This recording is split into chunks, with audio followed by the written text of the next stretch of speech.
and thanks for sharing a little bit of time with us today as we get into the next session of Inside the SAB with Mr. Mark Lowman.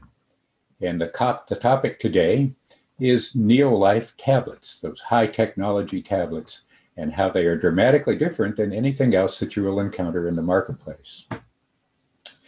Mark has been with Neolife for 26 years. I've known him for a long time. He started working with me way back, and we've done a lot of things over the years. He's the International Director of Product Development and Quality and a very important member of the Scientific Advisory Board.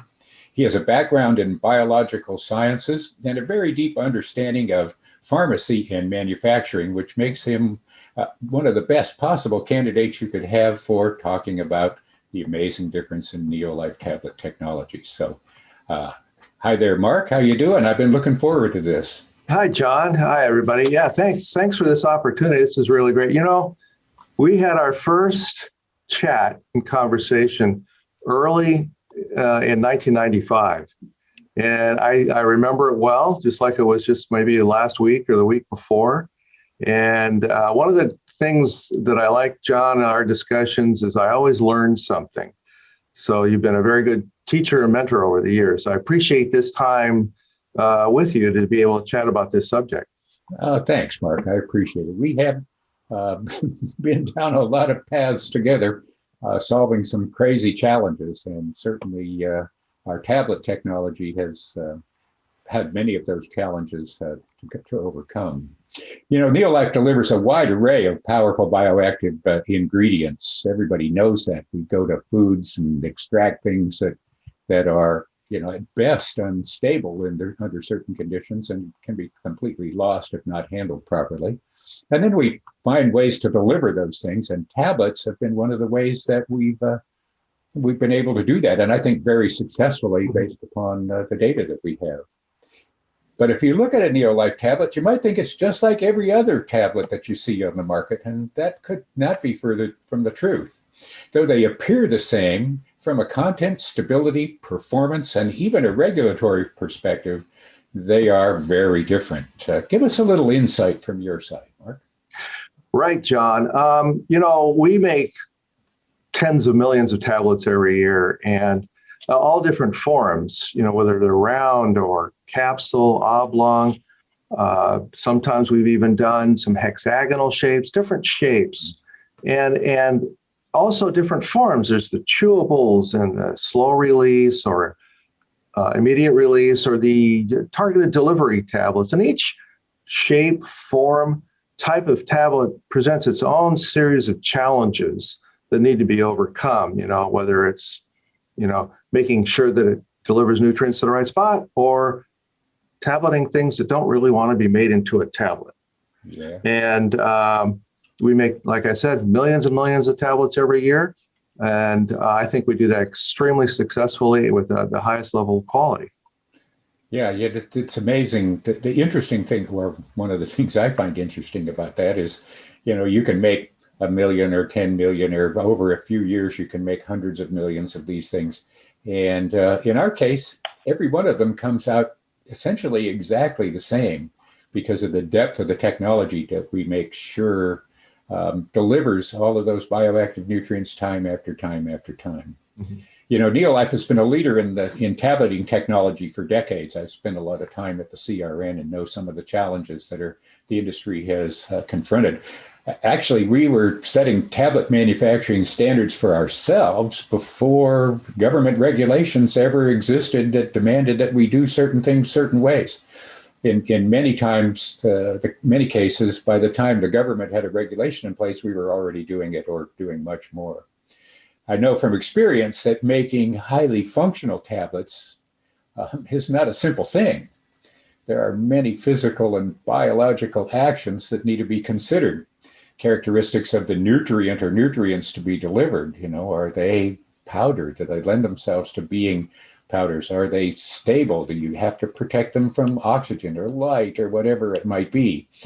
And, you know, on top of that, you have to come up with a selection of the most appropriate carriers to deliver that. And then there's things like compression ratios and size and shapes and coatings and disintegration time and moisture sensitivity and shelf life and much, much more that all need to be considered. On top of that, as you know, we don't always get to use the simple, straight, off-the-shelf sort of ingredients that a lot of others would choose to use. We're very strict about guidelines of what can and cannot be in our products. It's amazing. You and I have had many challenges in this development over the years, and tablets have been some of those most challenging because of the standards that we apply and the things that we demand from our products, the performance that we demand. So give us an overview of the perspective from the formulator engineer position that you occupy for us. Sure. John, from a formulator's point of view, the reason behind using tablets is so that what we use is a nutrient delivery system that ensures uniformity and consistent delivery of the active compounds. I mean, that's the goal. And it has to be also in a format that's both chemically and physically stable. But, like you say, we're using nutrients and compounds and extracts that other people don't use that are not terribly easy to put into a tablet. For instance, there's different challenges based upon these different ingredients, these different, actives, as we call them. The whole food derived complex ingredients like flavonoids or from cruciferous plants. These extracts are really sensitive to degradation, and they require some special handling so that we can preserve the nutrient profile that's coming from these ingredients. There's some more things that are a little bit more stable, whether there's the, vitamin C or some minerals like calcium. Yeah. They're a little more stable, and they can be formulated a little bit differently. They can even be made into chewable tablets with no real degradation, but they still need to be protected as well. And there's different, avenues for that. Then, of course, B vitamins, C vitamins, we may want to make those sort of meter out the nutrients slowly over time, even up to 8 hours, so that we can appropriately deliver those nutrients in a bioavailable form rather than having them lost. Now here's a special one, and we've talked about this before, is the lipid soluble ingredients. Now those are things, for instance, like, the carotenoids, we might find that in Betagard or vitamin D and E. These lipid solubles, they don't want to be made into a tablet. As you can imagine, try to take some fat and then some lipids and compress it. It doesn't want to compress. So there's special needs in formulating that are required to be making tablets from these types of things. Yeah. And then, of course, let's consider the garlic and enzyme actives that must survive the stomach environment, get into the intestines where they're the most bioavailable. And those require some special needs. There's special challenges to achieve those types of tablets. So it's not always easy. It's a challenge, but it's kind of a fun challenge. Yeah, I'd like to say that it's never easy, but it is a fun challenge. Sometimes when we have sat down to talk about things, we have said, how are we going to do this? Because on the surface, it looks like it's not something you can do. You mentioned getting a lipid into a tablet and still having it arrive in the body in its sort of lipid soluble form so it can be utilized readily. That I can remember some of the things we went through trying to figure that out. Not an easy thing to do. And, for us, we have to do it so that everything that we want to deliver, in the case of carotenoids, many of them in one complex, all not only come out of the plant and get into the tablet, but, when the tablet goes through the system and gets into the body, that they actually deliver those things. So, and we do a lot of different bioactives, as you pointed out. And some of them are, relatively easy to do, but most of them, because of the demands we put on our formulations, are very, very complicated, very complex things. But, you and I know that the bioactive component of a tablet is only part of the equation. Now you got to make it into a tablet, and that tablet has to be You know, it has to be stable. It has to be something that can be handled rapidly by machinery. It can be put in a bottle, and it can have a shelf life that's a reasonable length of time, 2 or 3 years, depending upon the product, and still arrive in the stomach or wherever it needs to be, and release its nutrients and do its job. I mean, that technology, not only the nutrients that are in there, but the technology that allows us to develop a tablet, a delivery system, if you will, that complex is a pretty high technology thing. And I know you spend a lot of time working on that, Mark. Right, John. A lot of the time is spent on these choosing the appropriate delivery system, the appropriate carriers, and the appropriate, what we call now, tableting aids, and to make sure that we can take these active compounds, make them into a tablet, and that they will stay a tablet and be stable, and also have protected nutrients so that they're shelf life stable over the 2 or 3 years stability time period that we give to our products. And different nutrients demand different tableting aids. And we call them tableting aids nowadays. We used to call them inactive ingredients. Yeah. But, they have activity. That's an incorrect description. They do have activity. They do have function. So tableting aids, better descriptor.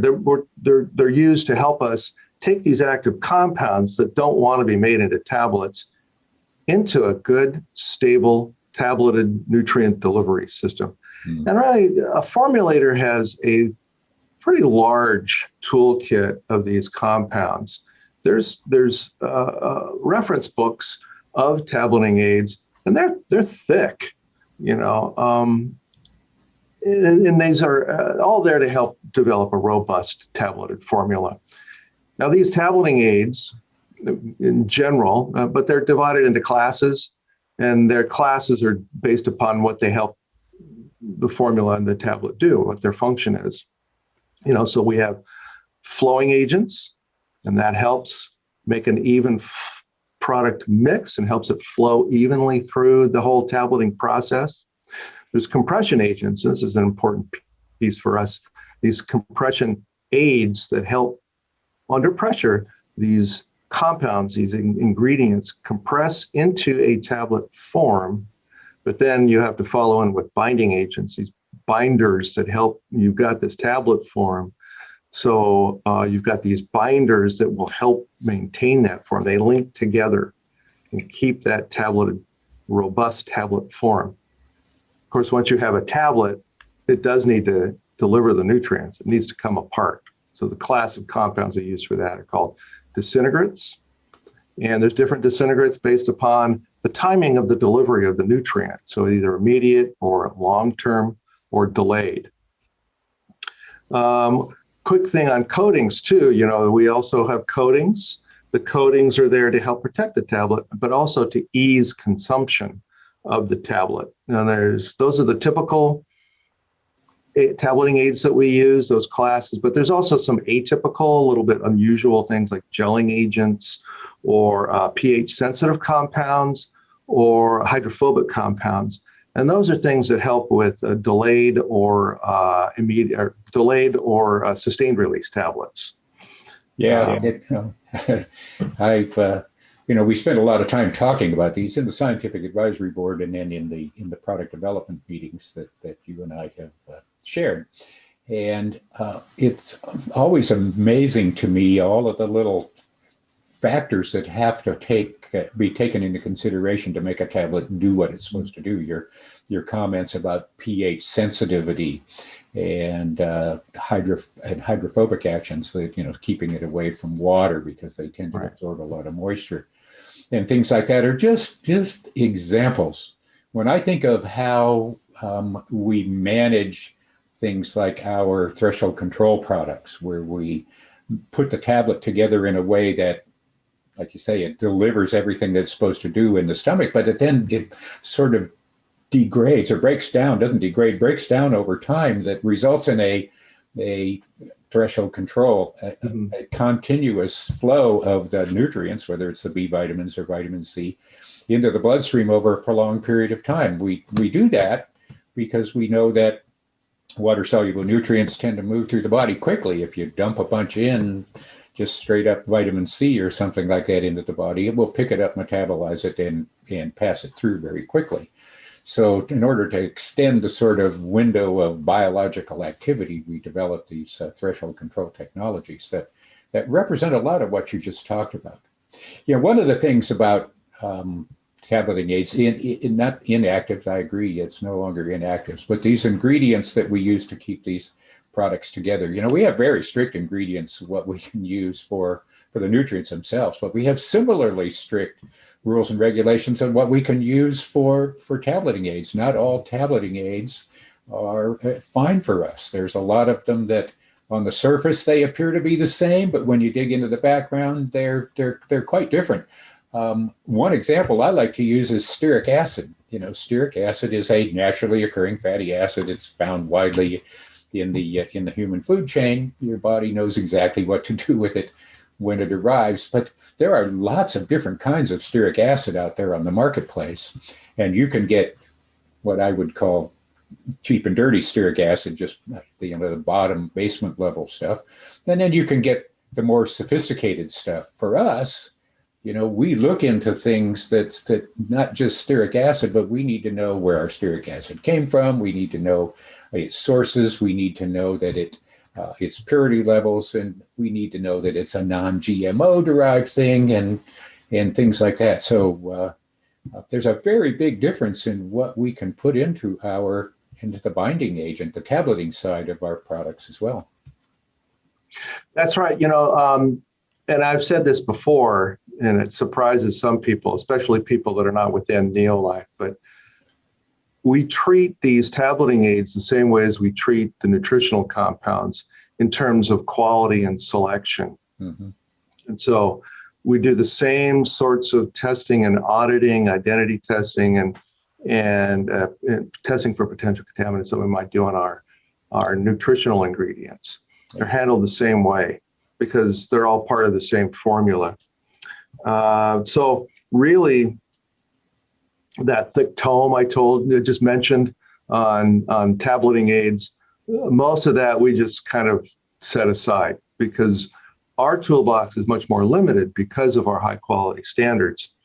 For instance, you know, your stearic acid example is really apt, and it's a really good one because a lot of companies will use, say, animal source stearic acid.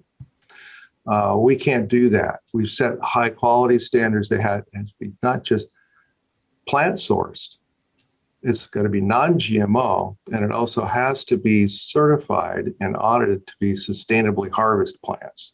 It can't just come from anywhere. Exactly. So the other examples, you know, all of our ingredients, the coatings, the flowing agents, the disintegrating agents, they're all derived from non-animal sources that are non-GMO and sustainable, and from pure sources as well. So we are very limited in what we can use. It sort of makes for a challenge, but then, like I said, we love the challenge.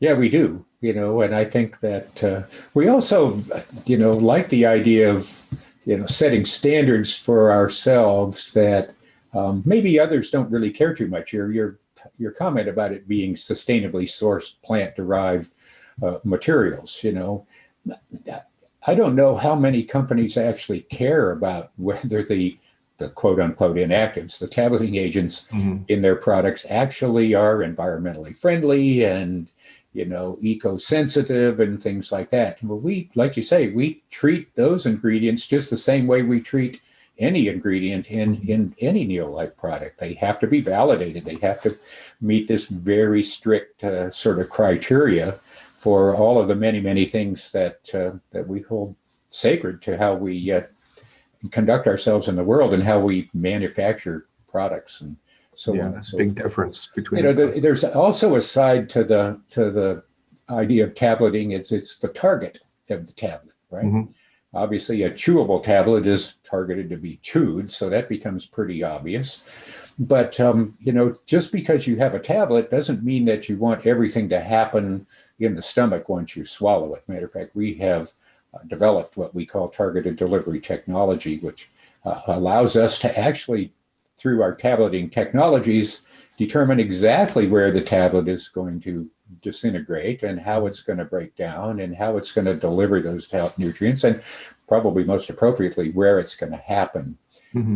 Prolonged disintegration of threshold control we've talked about, and the things that are sustained release and intestine targeted enzymes. Those represent challenges unto themselves. Give us a little insight into what we do to get that job done too.